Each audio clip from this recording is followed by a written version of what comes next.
Assalamualaikum warahmatullahi wabarakatuh. Selamat datang di Korkal Siniar, di mana semua suara bisa didengar.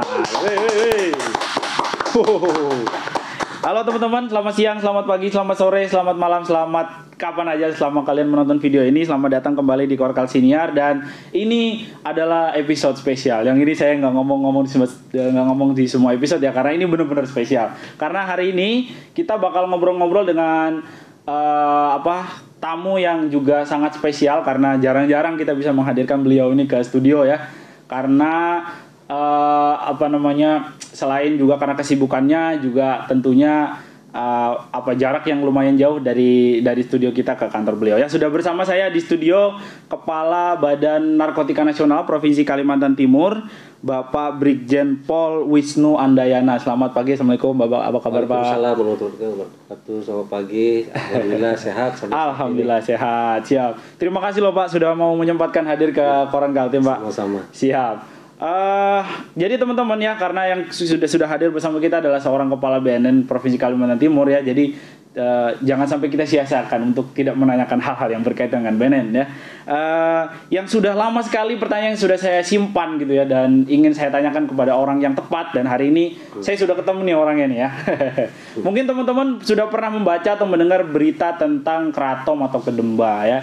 Salah satu tanaman endemik yang ada di Kalimantan dan beberapa pulau khusus di dunia, itu baru-baru ini ditetapkan atau masuk ke dalam kategori psikotropika atau zat adiktif gitu ya. Nah, tapi sayangnya ternyata kedemba atau kratom ini, menurut informasi yang saya dapatkan, itu juga adalah tanaman yang dimanfaatkan oleh sebagian besar masyarakat sebagai obat tradisional. Nah, terus gimana nih ya kan? BNN kemudian memasukkan ini ke dalam tanaman yang masuk dalam psikotropika, sudah diriset dulu atau gimana? Nah, saya mau tanya nih ke Pak Wisnu ya, Pak Wisnu. Ya.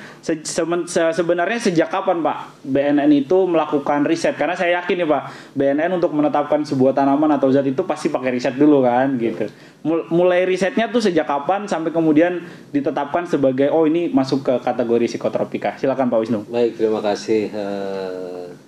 Ini topik yang menarik, masalah kratom. Karena memang ini tanaman yang sebetulnya sudah dibudidayakan oleh masyarakat. Betul. Banyak di Aceh, Sumatera, Sulawesi, bahkan di Kalimantan sebagian besar itu tanaman masyarakat dipakai. Nah, dalam hal ini sebetulnya Balai POM itu sudah mengeluarkan larangan penggunaan kratom untuk obat-obatan tradisional semenjak tahun 2013 sebetulnya. 2013 Pak ya? Sudah keluar. Walaupun di Permenkes tahun 2019 tidak menyebutkan kratom sebagai narkotika atau psikotropika. Ini sedang dibahas. Sikap BNN bagaimana dalam hal ini? Kita menyadari bahwa ini salah satu mata pencaharian masyarakat. Betul Pak. Oleh karena itu BNN dalam hal ini menggiatkan program P4GN, pencegahan. Kemudian melihat juga kira-kira dampak sosial ekonominya bagaimana.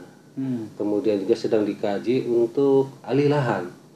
Alih lahan yang tadinya masyarakat menanam kratom, bagaimana kemudian dampak daripada faktor demografi masyarakat lokal. Ini masih dalam pengkajian. Sedang dikaji gitu Pak ya? Dikaji. Namun demikian saat ini memang ada beberapa penindakan, artinya kalaupun ada yang menjual ke luar negeri saat ini di stop dulu. Tapi tidak dipidanakan sementara ini. Jadi kalaupun ada yang ketahuan atau mungkin dalam tanda kutip terlihat atau terpantau gitu Bang oleh BNN memperjualbelikan atau membudidayakan, sementara diberikan edukasi dulu gitu Pak ya. Siap. Karena regulasinya kita belum ada yang inkrah ya. Belum ada, karena masih dikaji, karena Permenkes yang terbaru belum keluar. Karena tidak serta-merta langsung menghentikan, tapi dampaknya tidak dipikirkan. Betul itu Pak. Kasihan masyarakat. Betul. Memang dari seluruh dunia hampir semua melarang, kecuali Amerika. Amerika tidak melarang Pak ya? Amerika nih. Amerika masih menerima kratom terbesar dari Indonesia. Pantas. Ya. Siap. Kalau Australia, Malaysia, sebagian besar ASEAN, sebagian besar Eropa sudah melarang kratom untuk masuk. Betul nih Pak. Berarti informasinya ini bersesuaian dengan apa yang saya dapatkan. 2018 itu Pak saya bikin liputan khusus Pak di desa Seblimbingan, di Kutai Kartanegara. Jadi saya ketemu dengan kepala desanya. Mereka di sana punya budidaya yang hampir luas Pak, 10 hektaran kalau tidak salah. Itu keraton tuh Pak. Bahkan keraton kering tuh ditaruh di bawah jembatan Kartanegara itu Pak, yang panjang itu Pak. Di situ dijemur gitu banyak sekali. Wah, saya pikir ini komoditas yang keren gitu karena ekspornya ke Amerika gitu betul. Tapi ternyata narkoba. Karena keraton ini membawa efek stimulan, ketergantungan. Siap. Satu sisi dia juga masuk dalam kategori jenis narkotika yang berasal dari tanaman. Kayak kratom, ganja.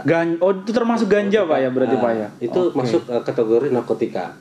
Kalau sabu-sabu, ekstasi, psikotropika. Gitu. Kayak kalau lem, spiritus masuk dalam zat adiktif. Oh, ini ilmu nih. Saya ulangin pelan-pelan Pak ya. Biar teman-teman ingat nih. Kalau ganja kemudian kratom yang berasal dari tanaman tuh Pak ya. Masuk ke dalam namanya narkotika. Masuk opium juga. Kalau dia sabu kemudian ekstasi LL gitu Pak ya. Itu termasuk dengan psikotropika. Terakhir kalau dia lem, spiritus dan yang lain-lain yang aneh-aneh yang kalian pakai itu itu namanya zat adiktif. Itu dia ilmu hari ini ya. Termasuk miras. Pak, kalau tadi Bapak sempat singgung soal dampak sosial dan budayanya juga Pak. Karena kan saya bilang di awal bahwa masyarakat kita khususnya di Kutai Kartanegara itu Pak ada beberapa kecamatan yang memang menggunakan tanaman ini tuh sebagai alat yang tanaman yang bernilai ekonomis gitu Pak, ekspor dan lain sebagainya. Nah, sejauh ini BNN ikutkah Pak kalau misalnya pemerintah atau barangkali dari pihak-pihak terkait itu melakukan semacam sosialisasi langsung kepada masyarakat Pak? Terima kasih. Saat ini BNN sedang turun di lapangan. Siap. Di Kukar saat ini. Jadi kita melatih life skill, keterampilan, agar nanti suatu saat nanti masyarakat lepas dari ketergantungan menanam keraton, dia ada keterampilan yang bisa menjadikan buat substitusinya gitu Pak ya, ditukar. Terutama dari pusat juga sudah turun keliling di Kalimantan ini. Di tempat-tempat di mana daerah itu banyak ditanam keraton, sekarang dilatih life skill masyarakat. Oke. Pelan-pelan, karena nggak bisa mendadak dilarang, langsung tapi nggak ada solusinya. Gitu, Pak ya? Iya, betul. Kasihan kan masyarakat. Tetap kita memahami karena itu dipakai sejak dulu sebagai obat tradisional. Itu dia betul. Seperti di Aceh dia dipakai obat sakit perut dan segala macam. Tapi hebatnya lagi Balai POM semenjak 2013 sudah melarang penggunaan keraton untuk obat-obatan tradisional. Gitu. Siap. Berarti ini kan kalau teman-teman saya nih Pak, anak muda nih kalau ngelihat BNN itu tegas gitu, sigap gitu. Ternyata juga bisa ngelatih life skill Pak ya. Nah, itulah bedanya BNN dengan aparatori ya. Karena kita lebih banyak edukasi. Itu dia teman-teman ya, edukasi, pencegahan. Kita kan ada pencegahan, rehabilitasi, betul. Ada penyuluhan. Jadi 25% penindakan sebetulnya kita.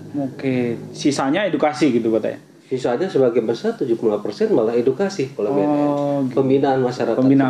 Itu kita lebih berat ke situ. Siap. Artinya memang dalam melakukan dalam menegakkan aturan, BNN juga sangat mempertimbangkan dampak-dampak yang ikutannya gitu Pak ya. Oke. Tidak hanya represif, tapi kita melihat preventifnya bagaimana. Itu dia yang paling penting ya. Jadi jangan suka ngeluh tuh kalau udah datangin BNN. Kalau kamu tetap ngeyel ya tangkap berarti Pak ya. Nah Pak, tadi namanya disebutkan juga digunakan sebagai obat tradisional gitu Pak keraton. Kalau dari data yang dipunya oleh BNN sendiri sebenarnya apa sih Pak kandungan dari keraton itu sehingga dia harus dilarang gitu Pak? Ya. Tadi yang saya sampaikan, kandungan di keraton ini dia bisa narkotika, bisa juga dia psikotropika. Bisa double-double gitu Pak ya? Narkotika kenapa? Dia bisa menghilangkan rasa nyeri. Jadi kalau narkotika itu efeknya untuk menghilangkan rasa nyeri. Seperti obat bius, mau operasi. Siap. Psikotropikanya dia juga memiliki efek stimulan, ketergantungan. Adiktif. Jadi dia bisa mengandung narkotika dan psikotropika sekaligus. Keraton ya. Itu keraton, bahayanya di situ. Oh, siap. Berarti sebenarnya Pak, seperti obat bius itu juga harusnya masuk ke dalam narkotika dong, Ya, Pak? narkotika, cuman kan Digunakan secara benar. untuk kesehatan, dilegalkan itu. Oh gitu. Makanya namanya penyalahgunaan. Nah, Oh, itu dia teman-teman ya. Saya dapat ilmu lagi nih. penyalahgunaan bukan narkobanya. Bukan narkobanya. Tapi penyalahgunaan narkoba. Oh, itu dia. Jadi narkoba sebenarnya pada dasarnya boleh digunakan. Boleh. Tapi dengan kadar-kadar tertentu gitu, Pak ya. Oke. Kalau sudah melewati Nah, batas itu penyalahgunaan namanya. tanpa concern gitu, Ya, Pak ya, itu penyalahgunaan. Oke. Berarti pacarmu yang suka ganggu-ganggu itu narkoba juga itu. Ya, Pak Wisnu, mau izin ikut. Tadi saya dipesanin sama anggota, katanya jangan terlalu banyak ketawa. Waduh, tapi saya ketawa terus ini, Pak. Nggak apa-apa. Ya, Pak Wisnu, boleh ceritain dong, Pak. Sudah berapa lama nih Pak bertugas di Kalimantan Timur, Pak? Dan gimana anak-anak Kaltim ini, Pak? Ya, saya udah 4 bulan ya. 4 bulan, siap. Sebelumnya saya dinas di Gorontalo, Kepala BNP Gorontalo. Siap. Jadi barang-barang yang kita amankan atau kita tangkap di Gorontalo rata-rata semua sumbernya dari Kaltim. Waduh, gimana sih? Sampai-sampai berpikir jangan-jangan di Kaltim ini ada pabriknya ini sabu-sabu. Oke. Ternyata sampai di Kaltim ternyata pasar. Pasar juga, Pak ya? Ya, pasar barang itu masuk dari perbatasan negara maupun perbatasan provinsi. Oh gitu. Kenapa selalu banyak Kaltim? Karena permintaannya masih banyak. Oke. Yang memesan masih banyak di Kaltim ini. Nggih. Itu yang Oke. tugas kita adalah mengurangi demand atau permintaan. Mengurangi permintaannya. Mereka kan jarang spekulasi bahwa barang 10 Yang beli harus 11 gitu, Pak ya? yang beli 11 atau enggak, dia bawa barang 10 yang beli padahal yang pesan cuma 9. Cuma 9, betul. Untung laku satu masih mending lah, enggak ada. 10 karena yang pesan 10. Kenapa bisa tepat begitu rata-rata? Mengingat risikonya tinggi. Betul. Dan harganya mahal. Dan selalu permintaannya di sini tinggi. Selalu tinggi, Pak ya? Selalu tinggi. Bahkan sampai diekspor ke luar daerah gitu, Pak ya? Betul. Diekspor. Selama pandemi mereka nggak ada WFH. Bahkan lebih giat mereka menyebarkan. Aduh, nggak ada WFH ya? Nggak ada. Oke. Berarti apa nih Pak yang diindikasikan? Apakah pengawasan kita kurang atau gimana Pak? Nah, ini kan narkoba ini ada di sekitar kita masalahnya. Oke. Ada di sekitar kita. Perlu kerjasama. BNN omong kosong bisa berdiri sendiri. Nggak akan pernah mungkin. Nggak akan pernah. Makanya perlu dilibatkan seluruh unsur stakeholder, bahkan sampai masyarakat wajib melaksanakan P4GN. Oke, siap. Sorry Pak, izin Pak. P4GN boleh dijelasin apa dulu itu Pak? P4GN. P4GN. P yang pertama pencegahan. Oke. Ya, pencegahan. Terus pemberantasan. Penyalahgunaan. Peredaran gelap. N-nya narkoba. Oh, itu dia teman-teman ya. P4GN harus diingat itu ya. Makanya selalu kita yang mengedepankan pencegahan. Oke, siap. Baru penindakan. Oke, Pak, kan tadi Bapak bilang semua harus terlibat nih. Buat penonton Korkal Siniar nih, Pak, masyarakat Kalimantan Timur, anak muda, gimana cara untuk bisa terlibat gitu, Pak? Jangan pernah mencoba sesuatu yang gratis. Jangan nyoba gratisan, oke. Siap. Narkoba, misalkan sekarang sabu yang lagi tren. Oke. Penyebaran sabu diawali dengan gratis. Ditawarin dulu gitu Pak ya? Pasti, karena dia mahal. Oh siap. Begitu dikasih sekian miligram, besok akan cari berapapun harganya. Tuh, jangan mau kalau dikasih gratis. Besok suruh bayar kamu. Besok dia cari berapapun. Akhirnya apa? Mencuri. Ya, betul, apalagi dia belum bekerja kan. Kalau dia seandainya dia pegawai negeri, ya bisa aja dia dapat sesuatu gratifikasi demi untuk beli barang. Oke. Makanya jangan pernah. Semua diawali dengan yang gratis. Semuanya diawali dengan yang gratis. Oke. Pak, ini kan kalau bicara soal narkoba ini saya agak-agak serem gitu Pak. Idola saya yang ngomongin narkoba nggak lama ketangkep Pak. Nah, kalau misalnya ini kan kita sering diskusi ini Pak kalau anak-anak muda nih Pak. Kalau misalnya kita tahu teman kita jadi pengguna atau paling tidak ikut menjual, bisa nggak sih Pak kita ngelaporkan Pak dengan aman Pak? Betul. Jadi gini. Justru ada kewajiban masyarakat untuk melaporkan. Justru wajib Pak ya. Kalau ada teman kita, rekan kita, dia ada pengguna, dia menggunakan, laporkan. Bukan ditangkap, tidak.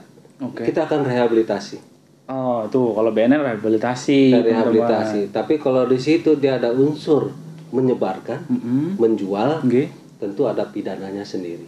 Oh, itu dia. Tapi kalau dia juga penjual, dia juga sebagai pemakai, maka rekomendasinya dari BNN pada saat dia sidang pengadilan, masalah hukum silakan dilanjutkan, namun demikian dia punya hak untuk direhabilitasi. Oke, siap. Biasanya direhabnya di lapas. Oh, di lapas Pak ya? Iya. Tetap aja lapas ya. Tapi rehabilitasi Pak ya? Rehabilitasi. Dia beda dengan tahanan biasa. Oh gitu. Ya. Boleh dikasih tahu Pak, apa bedanya Pak secara spesifik Pak? Ya, karena dia kan ada perawatan di situ. Oke. Ada perawatan. Biasanya kalau dia ketergantungan berat, biasanya dia tetap dia dibimbing, mungkin dosisnya terus diringankan, terus supaya bisa lepas gitu. Bisa lepas, seperti itu. Makanya dia terpisah dari tahanan yang lain. Oh gitu. Ya, gitu. Tapi kalau dia sebagai murni, dia sebagai penjual pengguna, gitu. Pengguna yang teratur pakai, dia bisa direhab di Balai Tanah Merah. Oh, balai rehab itu Pak ya? Balai rehab itu gratis, nggak ada bayar, udah dibayar pemerintah itu. Iya. Nanti di sana 3-4 bulan bagus keluar, dia bisa kembali ke masyarakat. Bisa kembali ke masyarakat. Tidak akan dipidana kalau dia hanya memakai, dia kan korban. Oke. Nah biasanya nih Pak, nah ini dia nih yang juga pertanyaan saya yang sudah lama saya simpan ini Pak. Biasanya ketika ada pengguna dan pengedar barangkali atau penjual lah gitu, kita suka sulit gitu bedain tindakan hukumnya gitu Pak, tindakan pengamanannya gitu. Nah apakah memang prosedurnya sama atau tidak Pak? Misalnya ada si A yang dia pengguna, si B yang dia penjual. Nah ini sama-sama diindikasi atau dipantau oleh aparat. Nah ini sama-sama dibawa oleh aparat yang sama nih. Nah kadang-kadang kan kita tidak bisa bedakan nih Pak, mana yang tindakannya itu tindakan pemasyarakatan, mana yang tindakan penahanan, gitu Pak. Apakah untuk ada prosedur khusus nggak sih Pak kalau dari BNN Pak? Ada. Jadi setiap proses penyidikan yang dilakukan oleh aparat, oleh aparat Polri, misalkan telah mengamankan seseorang, apakah itu pengedar, apakah itu pemakai, itu sebelum sampai ke kejaksaan dia wajib mereka ikut sidang TAT di tempat di BNN. Oh gitu, harus sambil membawa berkas dan tersangka.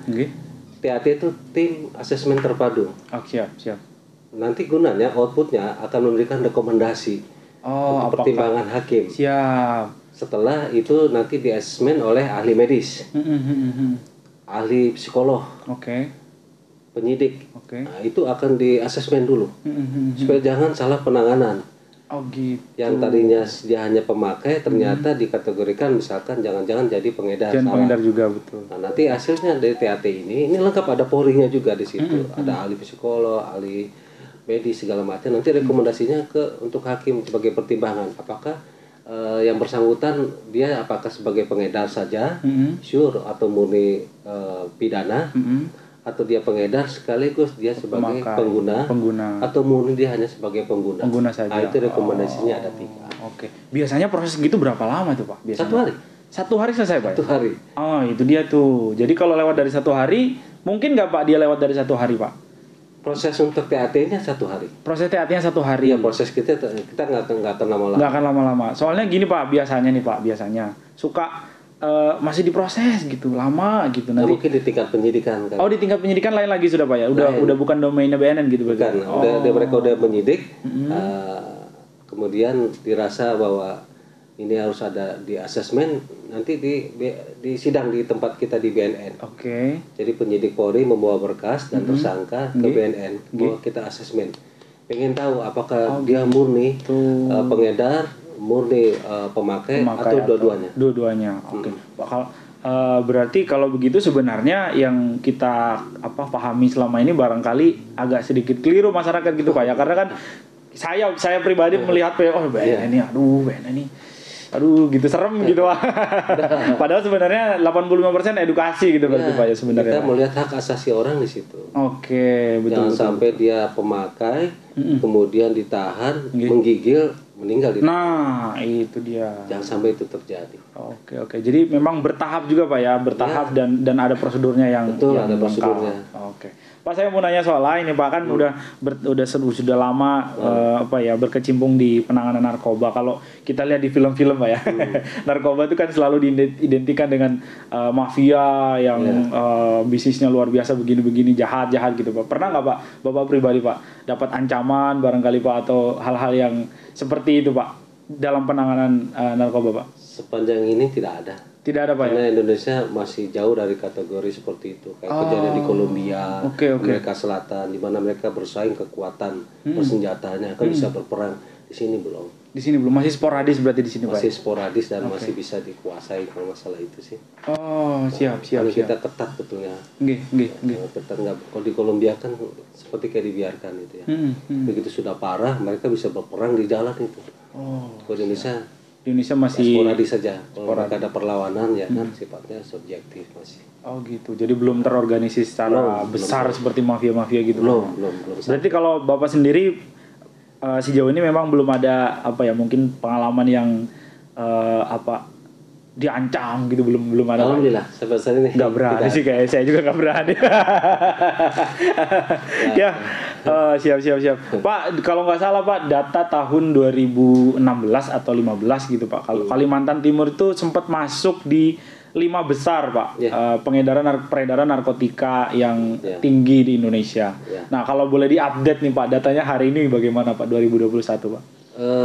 Kita menurun ya, sudah jauh. Sudah menurun Pak ya?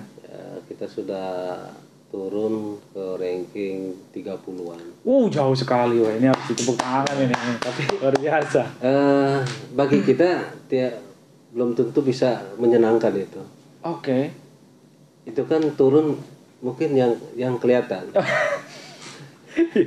Betul juga. Mungkin peredaran yang tidak terdeteksi mungkin banyak. Bisa jadi banyak. Mungkin karena dia modusnya lebih rapi. Jadi data itu saya tidak terlalu menjadikan dasar bahwa Kaltim sudah aman, tidak juga Pak ya. Saya selalu prediksi mungkin dia lebih canggih caranya. Buktinya masih saja ketangkap. Masih ada aja gitu Pak. Masih ada saja. Ya data silakan data, tapi bagi saya tetap bukan pesimis ya. Mungkin dia caranya lebih canggih dalam mengedarkan. Jadi angka atau mungkin pelaksanaan penindakannya masih kurang tajam. Sehingga angkanya berkurang sekarang nih peredaran di Kaltim. Kalau saya tidak yakin berkurang, bahkan malah bisa jadi lebih banyak. Waduh. Teman-teman ini kayak nggak takut ya sama narkoba ya. Pak, kan kalau Bapak bilang tadi kalau angka itu tidak menjadi satu-satunya tolak ukur gitu Pak. Kalau selama ini Pak, selama 4 bulan di Kalimantan Timur, Bapak bisa memetakan nggak sih Pak bagaimana modus yang paling banyak dilaporkan oleh anggota Bapak ini ke Bapak? Ya, mereka banyak bawa dari perbatasan ya. Bawa dari perbatasan. Perbatasan mana nih Pak? Perbatasan provinsi. Antar provinsi. Termasuk perbatasan negara. Berarti dengan Malaysia gitu Pak, Singapura gitu Pak. Walaupun cenderung lebih banyak sekarang melalui paket ya daripada dibawa. Karena banyak pemeriksaan di pos-pos di perbatasan kan, bagi banyak satgas COVID dan segala macam, bisa aja ketahuan dari situ. Kan setiap satgas COVID pasti ada polisinya. Siap. Jadi dia menggunakan modus lain supaya lebih aman. Biasanya lewat itu jasa-jasa pengiriman. Waduh. Mereka menggunakan seperti itu. Pokoknya kita melihat akibat dari pemakaian itu. Kalau bisa dilihat mereka-mereka yang sudah memakai itu otaknya itu kalau di scan itu kayak rumah tawon, lubang-lubang. Serem amat ya. Lubang-lubang. Kalaupun dia sudah memakai dan dia sudah sembuh, pasti agak pelo ngomongnya. Agak pelo kan? Siap. Ya, kita bisa lihat ada. Saya tidak pelo Pak ya. Takut nih saya nih jadinya. Karena ada saraf dan otak yang sudah hilang, tergerus. Gara-gara penggunaan narkoba itu Pak ya. Walaupun dia sudah nggak pakai lagi. Kasihan ya Pak. Siap. Penyembuhannya sangat lama seperti itu. Normalnya tuh biasanya Pak, setelah dia bisa barangkali pulih gitu Pak ya dari ketergantungan, itu untuk bisa kembali normal, Bapak bilang tadi lama. Sangat lamanya itu kira-kira berapa lama itu Pak? Ya karena mereka kalau habis pakai kemudian ingin sembuh ya. Yang jelas mereka harus jauh dari tekanan. Jauh dari lapar. Nggak boleh lapar. Nggak boleh dimarahin. Oh, tekanan psikologis juga Pak ya. Nggak boleh gelap. Oh, nggak boleh gelap di kamar. Oh gitu. Karena begitu ini muncul faktor-faktor ini, dia akan kembali ke dewanya. Oke, yang bisa menyelamatkan dia. Waduh. Emang itu yang bikin lama di situ. Makanya di balai rehab itu mereka benar-benar diperlakukan seunik mungkin. Bahkan ruangannya pun tidak boleh rasa gelap, harus warna-warni kayak KTK. Yang membuat gairah. Tidak boleh ada warna gelap. Harus bersemangat. Tidak boleh dibentak, nggak boleh lapar. Karena itu kasihan, jadi sarafnya sudah ada yang berkurang sehingga jadi kayak bayi. Nah, mau nggak kita kayak bayi seperti itu? Tuh, teman-teman ya. Jangan nyoba lah, udahlah. Yang berikutnya, makan ayam goreng aja. Wajah kita bisa 10 tahun lebih tua. Wajah dari... Iya, lebih tua daripada umurnya. Saya baru 28 tahun, Pak. Siap. Tapi baby face ya? Oh, siap. Lebih tua 10 tahun? Ya. Waduh. Lebih tua. Lebih banyak keributannya, karena banyak saraf yang mati. Oh gitu. Ya, pasti nggak nyangka orang pemakai kalau umurnya itu nggak sesuai dengan kenyataan. Dengan kenyataannya. Oke. Umur biologisnya lebih tua gitu lebih Pak tua, daripada umur biologisnya. Wah, usianya kok masih muda tapi wajahnya sudah lebih tua. Iya. Oke. Tapi kita jangan langsung nuding orang yang wajahnya tua. Nah, itu dia Pak. Dan dia lambat berpikir. Oh, jadi lola gitu Pak ya. Saya pernah ngomong kan sama mereka yang sedang direhab. Saya tanya 2 tambah 2 berapa? Itu mikirnya lama. Akhirnya pakai tangan. 4. Oh, baru ngerti. Padahal IP-nya waktu dia sekolah tinggi. Waduh. Kasihan kan jadi seperti itu. Ya nanti suatu saat mungkin bisa kembali tapi lama gitu Pak ya. Tuh teman-teman yang nggak usah. Dia ngomong kepala BNN loh, bukan saya. Iya. Itu kalau itu udah baru dari sisi kesehatan Pak ya, mental dan kesehatan. Belum lagi dari sisi keluarga Pak ya. Dari sisi ekonomi pasti kan karir hancur. Banyak. Dia paranoid juga. Pasti. Dia merasa dikucilkan oleh keluarga. Dia merasa sedang diomongi. Oke. Dia merasa semua orang itu aparat. Oh iya. Kalau ngelihat orang pakai seragam dikit langsung panik gitu Pak ya. Seandainya misalkan pemakainya seorang oknum aparat.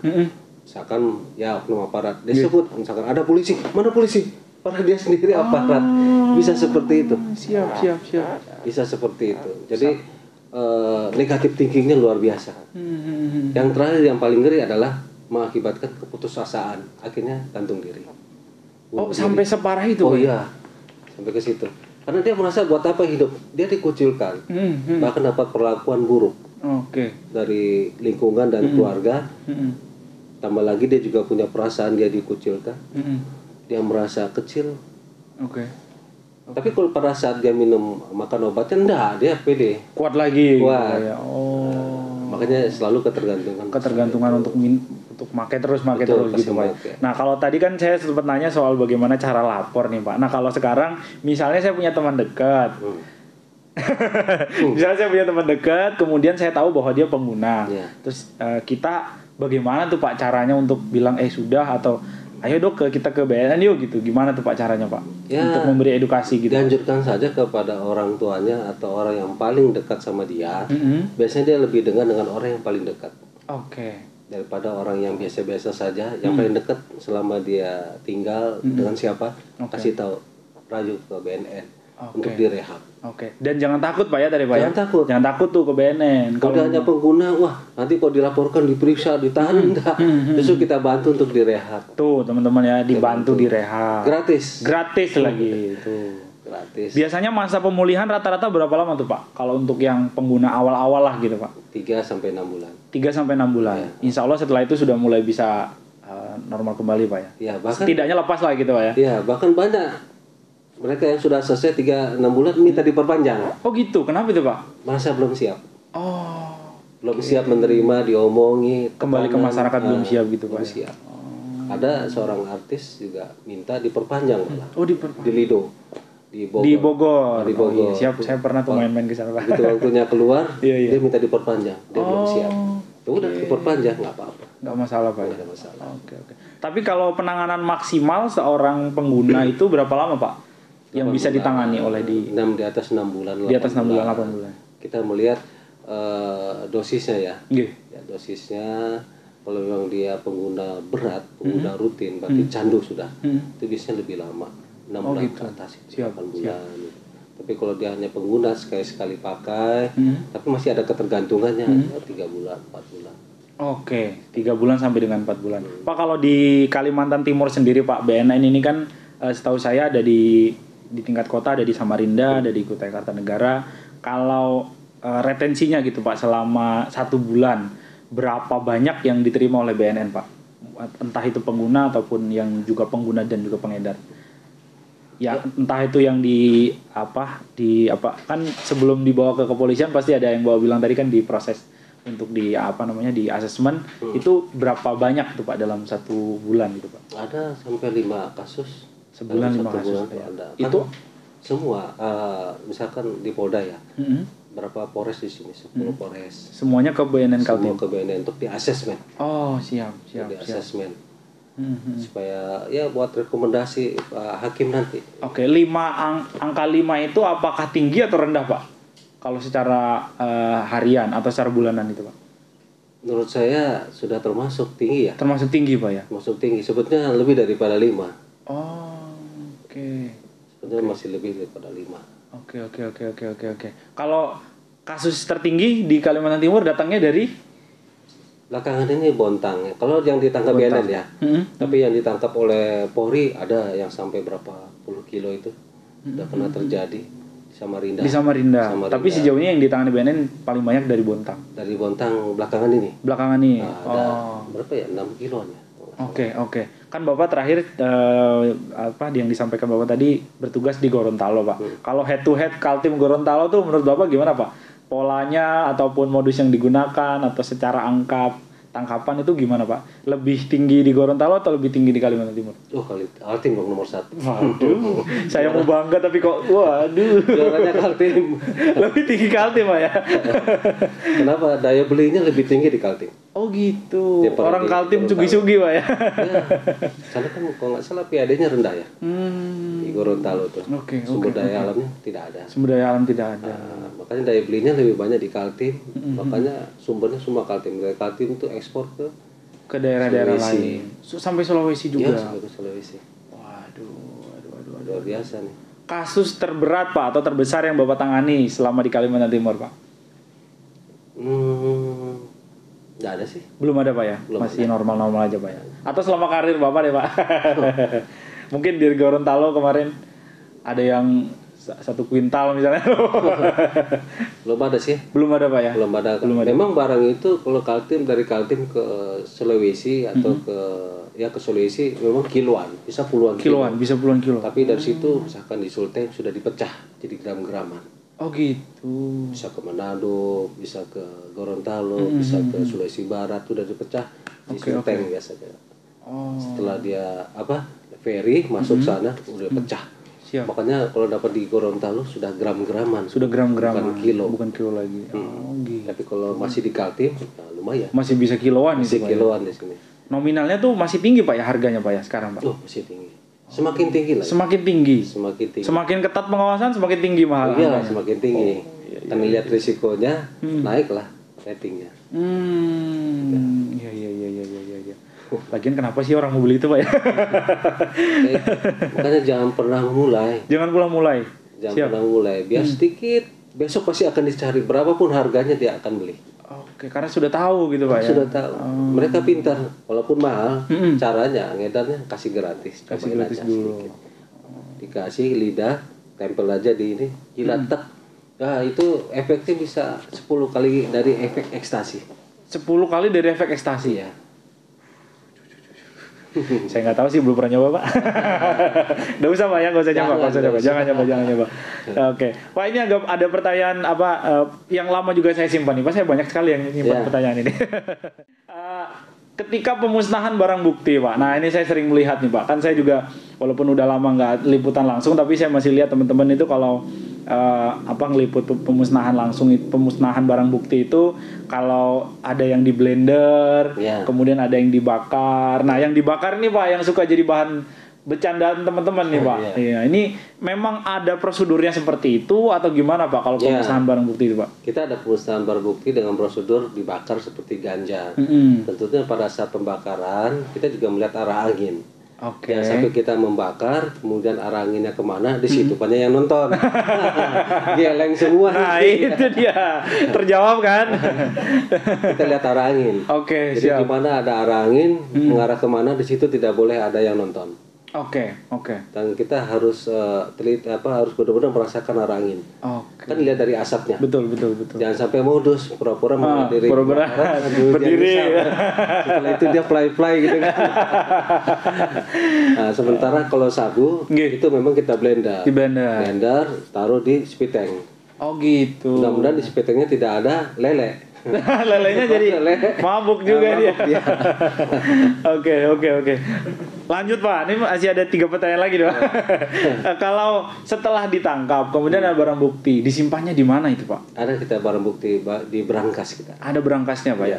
Perlakuannya tidak seperti barang bukti konvensional lainnya, khusus misalkan obat-obatan masuk berangkas. Kenapa kita berangkas? Ya kan penyidik juga manusia. Dan itu barang gratis kalau sudah barang bukti kita. Sementara semua sesuatu dari yang gratis. Oke.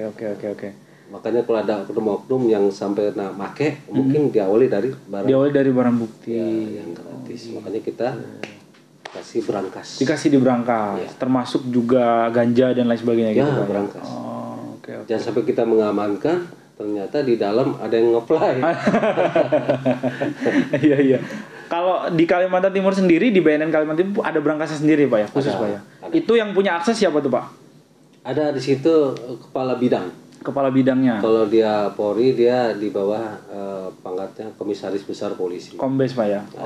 Hanya izin dia untuk bisa membuka. Yang bisa membuka. Berarti tidak sembarangan gitu Pak ya. Prosedurnya ketat gitu Pak. Betul. Kalaupun jebol atau bobol, berarti memang karena pintarnya si oknum tadi Pak ya. Betul. Dan kita kan ada secara sporadis. Kita ada tes di dalam, tes urinnya. Di internal BNN sendiri. Harus. Karena situ kan sumbernya. Semuanya ada di situ, Pak. Walaupun ada yang bermain jadi paling aman dong. Siapa mau nangkap? Iya betul. Makanya kita harus lebih ketat di dalam. Jadi kita ada sporadis, tes urin mendadak. Dan tidak teratur. Kalau teratur kan bisa direncanakan. Bisa dipadu, ya betul. Karena kita sedang menyiram air. Pada buaya yang berenang kan, jangan sampai tahu buaya dengan air itu kan. Oke. Gimana kita mau nyapu, kalau sapunya kotor, betul. Jadi membawa kotoran kemana-mana kan. Itu dia. Tuh buat teman-teman yang selama ini bertanya-tanya kenapa kalau pemusnahan barang bukti harus dibakar, ya itu dia. Karena memang metodenya seperti itu gitu Pak ya. Betul. Tapi ada prosedurnya. Ada berita acaranya semua. Itu dia dan apa disampaikan Bapak tadi. Tim BNN juga secara tidak teratur gitu melakukan tes urin supaya teman-teman yang ada di dalam juga terbukti bersih gitu Pak ya, dipastikan bersih gitu. Nah, yang terakhir nih Pak adalah soal apa yang Bapak sampaikan tadi, zat adiktif Pak, ada lem, spiritus, thinner. Waduh, makin kreatif orang-orang Indonesia ini ya. Nah, itu kalau begitu kan kalau zat psikotropika, kemudian ganja dan sebagainya kan risetnya jelas tuh Pak ya. Risetnya jelas, kemudian sudah ada undang-undangnya. Nah, kalau yang seperti ini gimana, Pak? Yang lem gitu-gitu, Pak? Ya, ini kan lebih banyak dikonsumsi oleh anak-anak di bawah umur ini, lem ini. Ya, tentunya ini anak-anak di bawah umur masih di bawah penguasaan orang tua. Nah, sesuai dengan Undang-Undang Perlindungan Terhadap Perempuan dan Anak. Jadi kalau ada anak-anak yang seperti itu yang bisa dipidanakan adalah orang tuanya. Orang tua tuh, hati-hati orang tua ya. Nih, Kepala BNN yang ngomong nih, dengerin. Itu undang-undang yang bicara itu. Jadi tidak ada anak di bawah umur dikenakan pidana kecuali orang dewasa di sekitarnya. Yang berikutnya seperti lem, spiritus, dan thinner, itu kan bukan narkoba sebetulnya. Dan di sini kan ada keterlibatan stakeholder terkait, misalkan dari dinas perdagangan segala macam. Makanya harus duduk bersama, bagaimana menangani masalah ini. Kan kita nggak bisa disuruh tutup yang jual. Nah, tidak boleh. Mungkin karena itu bahan dagangan. Bahan dagangan, betul. Ya kan, cuman penyalahgunaannya ini yang berbahaya. Narkoba juga sebetulnya nggak ada masalah. Siap. Penyalahgunaannya yang salah. Nah, itu yang salah. Oke. Jadi harus duduk bersama semua stakeholder yang terkait, bukan hanya BNN. Karena di situ kan ada unsur perdagangan, ekonominya. Betul. Kasihan kalau kita suruh tutup. Sehingga kita kalau mau ngasih uang pun di perempatan jalan ke anak-anak jadi bingung sekarang. Nah, itu dia, Pak. Dipakai makan atau dipakai beli lem. Itu masalah. Iya. Pak, tadi sempat Bapak sebut, Pak, di bawah umur itu berapa, Pak? Di bawah umur itu, Pak? Usianya, Pak. Misalkan dia di bawah umur ya. 17 tahun juga masih di bawah umur ya. 17 tahun masih di bawah umur. Iya. Oke. Masih di bawah umur. Nah, 16 tahun juga ya. 16 tahun. Masih Berarti kalau di atas umur ya. 17 tahun udah nggak bisa berarti disebut bawah umur berarti, Pak. Udah dia harus bertanggung jawab sendiri gitu, ya, Pak. bertanggung jawab sendiri. Oke. Berarti orang tua juga tadi ya, teman-teman, orang tua, masyarakat, teman dekat gitu, Pak ya, juga harus saling mengingatkan dan saling menjaga ya. Jangan lupa kunjungi juga nih webnya BNN biar tahu, Pak ya, informasi terbaru. Apa nih, Pak, web atau barangkali Instagram atau Facebook yang bisa dilihat nih, Pak, untuk mendapatkan informasi terkait narkoba. Ada Instagram, ada Facebooknya, ada YouTube-nya, Twitternya juga ada. Ada Twitternya, oke. Jadi siap. kalau mau lihat pengetahuan, pengen baca pengetahuan tentang narkoba, supaya kita nggak terjerumus ya. Karena sasarannya kita anak muda. Oke, tuh dia. Pas berarti di Kolkal Senior ini, Pak ya. Anak muda ini sasarannya. Siap. Umur-umur produktif lagi. Itu memang sasarannya yang paling empuk. Oke, karena dia udah mulai menghasilkan uang, Pak ya. Ya, sudah mulai. Oke. Dan kalau secara nasional pengguna paling muda, kalau secara nasional itu dimulai dari umur 17. Udah dimulai dari umur 17? Iya, tapi kalau di Kaltim dimulai dari umur 13. Astagfirullah.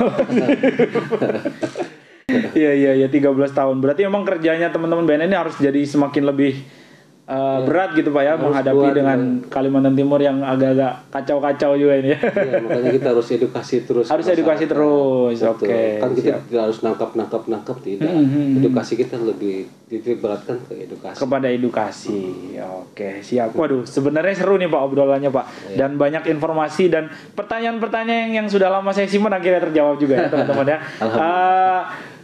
Sekali lagi saya mengucapkan terima kasih Pak Wisnu sudah bersedia hadir ke sini dan memberikan banyak insight kepada saya pribadi dan juga mungkin penonton Kolkal Senior dimanapun berada ya. Tadi saya catat ada banyak sekali informasi tentang bedanya zat psikotropika dan zat adiktif dan lain sebagainya, juga soal penggunaan lem tadi ya, yang anak-anak itu yang dipenjara orang tuanya loh, hati-hati loh ya.